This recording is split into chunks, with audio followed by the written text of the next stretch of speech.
Hello everyone, this is FJD's mom. Join me as I showcase this wonderful transformation of our messy balcony into a relaxing haven. This is FJD's mom and you're watching Balcony Transformation Part 2.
Hindi ako nag-drill sa wall kasi ito yung pinagtanggalan ng pull-up bars. So, meron na siyang butas before.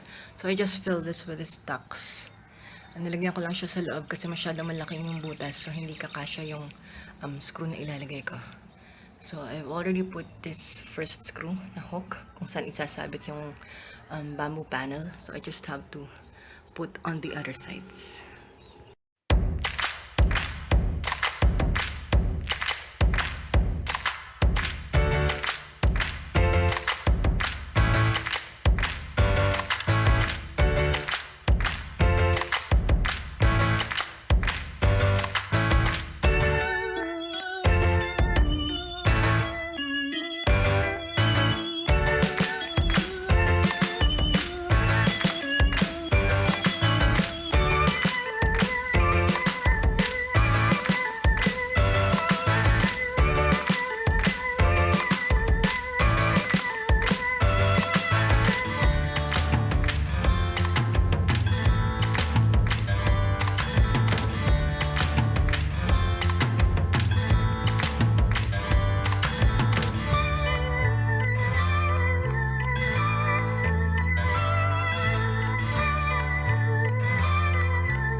Nakalimutan kong i-record yung pag-arrange ng mga halaman, but this is how the balcony turned out after setting up the plants. Hello everyone, welcome. This is FJD's mom and you're watching the second part of our balcony transformation project. And finally, I've already completed the project. So as you can see behind me and on top is this is our cloud ceiling. So medyo mahirap siya, I mean nakakangalay kasi medyo mataas yung ceiling. And behind me here, so this is the bamboo panel that I made, and nalagyan ko na rin ng mga hanging plants. I put an artificial grass. I got it from EYEHOOK.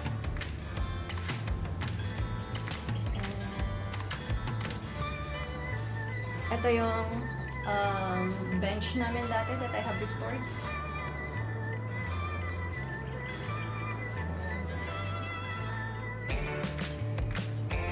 For mga hanging plants lang.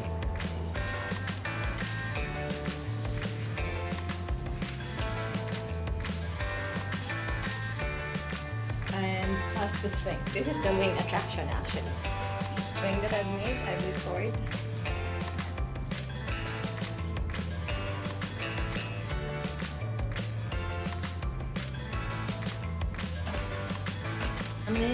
Mga misis, we don't need to wait for our husbands to do the project for us.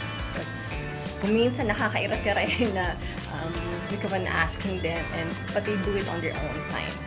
So with a simple tool, simple effort, we can transform our balcony or any part of our house into a beautiful, relaxing haven.